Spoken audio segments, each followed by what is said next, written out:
Ian, can you see my presentation? Yes, it all looks great and we can hear you just great. Okay, perfect.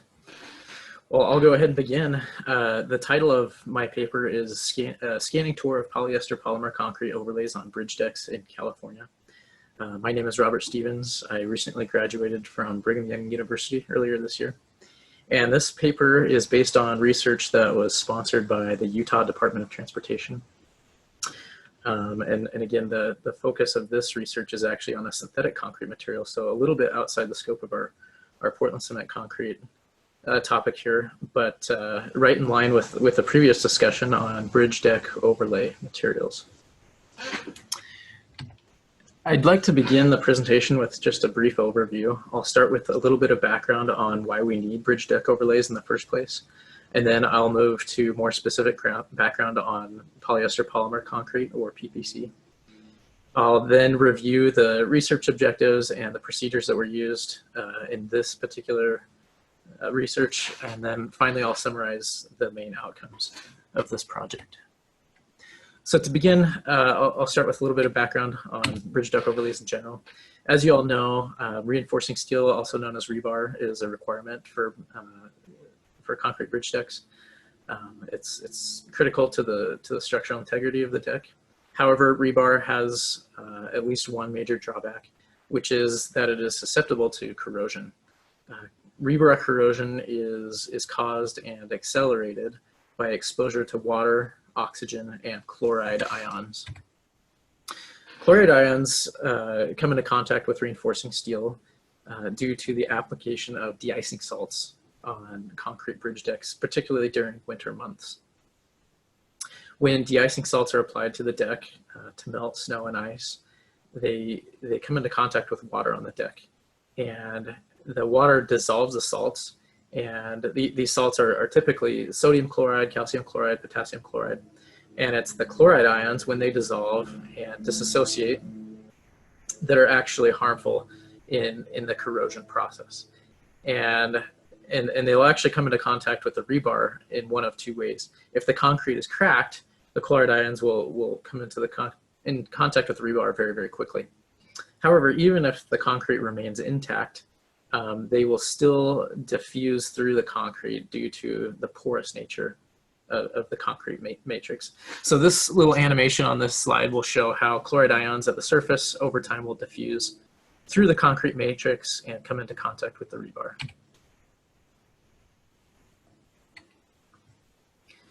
Rebar corrosion is bad because it results in a 500 to 700% expansion of the rust as compared with the parent steel.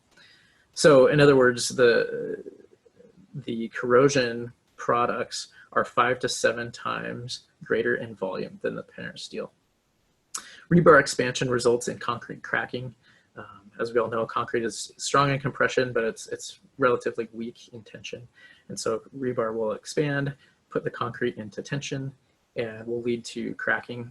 Internal cracking in bridge decks is called delamination. In this case, in this picture here on the left, we can see that not only has the rebar begun to corrode and expand, which has led to an internal delamination, but that delamination has actually progressed to the point where we have a pothole, where that distress has penetrated the surface of the deck. And so this is this distress is pretty far along in this picture. And obviously this is something that we want to avoid structurally for the deck, also from a durability perspective as well. Overlays are used to protect bridge decks from these corrosive elements, and they've been used for many years to do that. Bridge deck overlays have been constructed using a variety of materials, including asphalt, silica fume concrete, latex modified concrete, as well as various types of polymer concrete, including epoxy, methacrylate, and PPC polymers. Overlays must be durable, and they must be able to resist debonding. Those are kind of the two of the major requirements for a bridge deck overlay. Here's just a quick example of, in this case, this is an epoxy overlay. It goes on very thin. You can see in the picture, it's a thin bonded overlay that's only about 3/8 of an inch thick. And generally it looks pretty good, but you can see there's a couple of distresses where that overlay has debonded or delaminated from the substrate. and it's no longer doing its job in those areas. And so we would consider this to be a failed overlay. Here's an up-close picture of a polyester polymer concrete overlay. In this case, we can see the overlay is totally intact. So a little bit of background on PPC specifically. Polymer overlays have been used since as early as the 1950s. Caltrans, which is the California Department of Transportation, began using PPC overlays on bridge decks in the early 1980s. So Caltrans has actually had many years of experience with this particular material. However, the Utah Department of Transportation is increasing the use of PPC on bridge decks here in Utah. And prior to this research, not very much was known, at least to the state of Utah, regarding PPC overlays.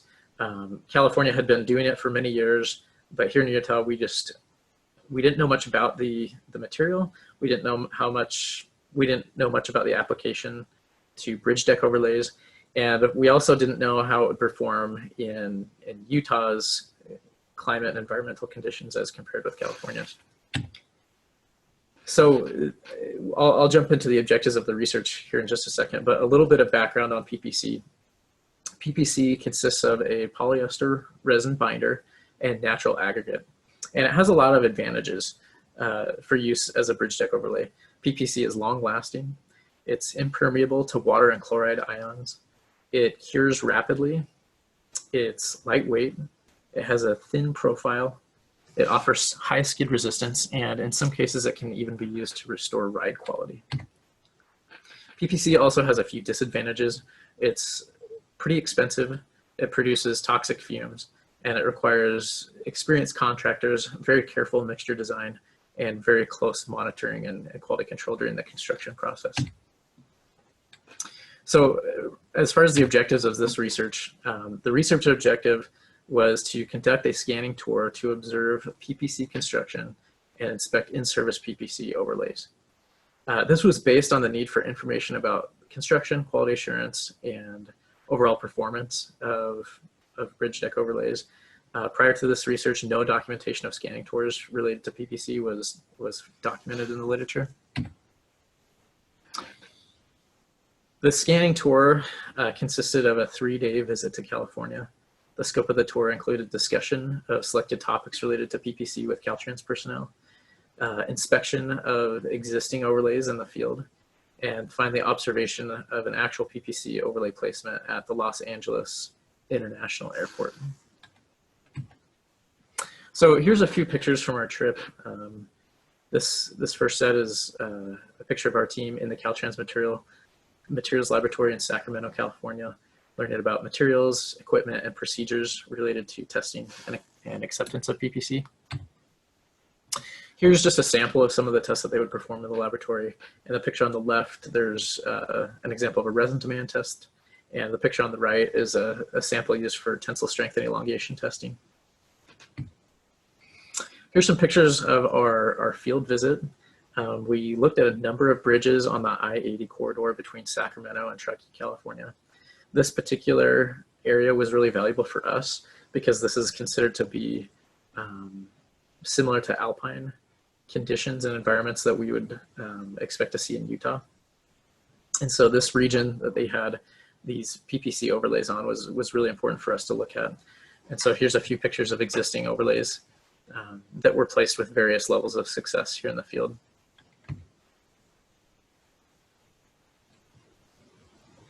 Finally, we concluded the scanning tour with observation of an actual PPC placement at the LAX airport. I'll just step through the process of what bridge deck overlay would look like really quickly. Here on the left, you can see this is an existing deck prior to the overlay. You can see in a number of cases, they've actually patched the deck with PPC, and this would have been a separate operation that happened prior to the overlay operation. In this picture on the right, you can see there actually is already an overlay that they've placed. But what I wanted to highlight in this picture is the worker here in the center is shot blasting that strip of concrete that's between the sidewalk and the overlay. So this shot blasting process, as was mentioned in a previous presentation, is quite important for bonding. We need to have a clean and rough surface for the overlay to bond to in order for this to be successful. This picture I really like on the left. It shows the difference between a shot blasted and an unshot blasted surface. So this strip in the middle, this white strip, shows the results of shot blasting, and it's a pretty stark difference. Shot blasting, again, it removes dirt and contamination, anything that would hinder the bond, and it also serves to roughen the surface. In this picture on the right, we can see there's some workers that are applying the primer that goes on immediately before the overlay is placed.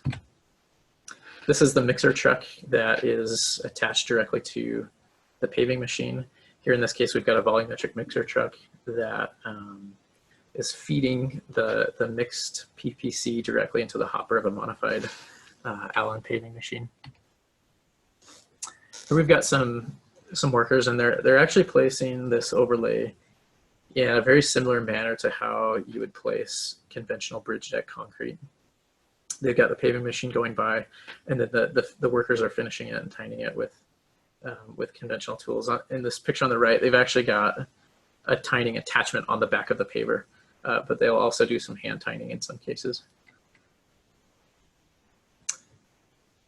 Finally, in this last set of field pictures, we've got a worker who's using a Schmidt rebound hammer to do some quality control testing of the overlay. In this case, he's measuring the hardness of the overlay, which is a measure of how quickly the overlay is setting up and can be returned to traffic. Finally, in this picture on the right, this is what the finished product would look like. Again, it goes down only 3/4 of an inch thick, and so you almost might not notice that it's there if you weren't paying close attention. So I wanted to finish by just outlining or highlighting the outcomes of the scanning tour. We had 3 major outcomes. First is that we developed findings related to material properties, mixture and overlay design, laboratory testing, construction, field testing, and performance of PPC bridge deck overlays. We made specific recommendations regarding modulus of elasticity testing, bond beam, resin demand, aggregate quality, set time, compaction, hardness, bond strength, and skid resistance testing.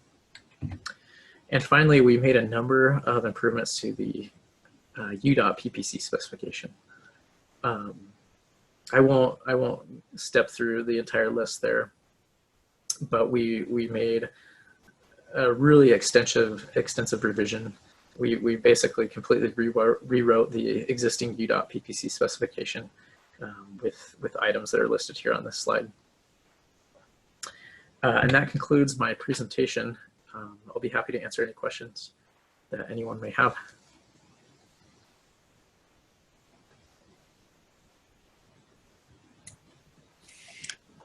There was a question submitted through chat. It's from G. Bettis regarding the need for experienced contractors to apply PPC overlays. How do Caltrans and UDOT ensure that happens in a low bid environment? Are there pre-qualification requirements? Great, thanks for reading that, Craig. I didn't have access to the chat just now.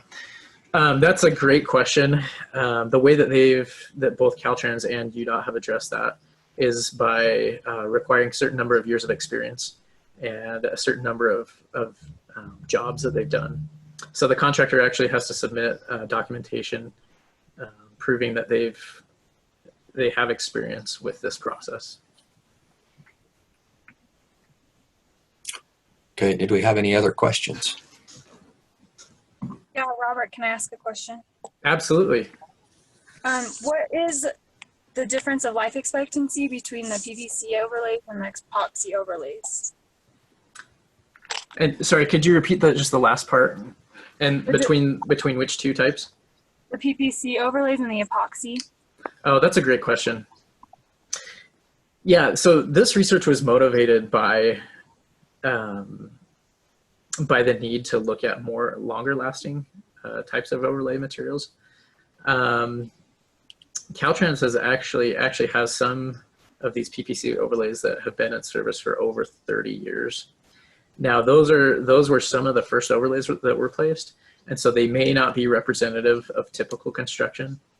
What's more typical for PPC is we plan on about a 20-year lifespan. With those thin bonded epoxy overlays, we've expected to see up to 15 years in the past, but a lot of times we're actually seeing much less, maybe more like 5 or 10 years. And so PPC as compared with epoxy could be as much as 2 to 3 times longer lasting. And a lot of that has to do with the trafficking and the environmental conditions, as well as the quality of construction. But what we've seen actual results in the field is that PPC we can expect to get about 20 years. Thin bonded epoxy, in reality, it's more like 5 or 10. That's without reapplication over a certain amount of years. That's just 20 years for one application. Right, exactly. Oh, thank you. Okay, I have been instructed to end the session about 10 minutes early so that people have time to take a break and get to the next session. And session 6A is also concrete materials or concrete related. So what we're going to do is wrap this up. I want to thank all of my speakers. I apologize for interrupting people to try to stay on schedule, but again, it's the first time that we've done this online conference, and sometimes it's difficult to judge how much of the talk remains. But I thoroughly enjoyed all of the talks that I sat through. Okay, so this is the end of this session. I want to thank everybody for coming and encourage you all to attend more sessions for the conference. Thank you.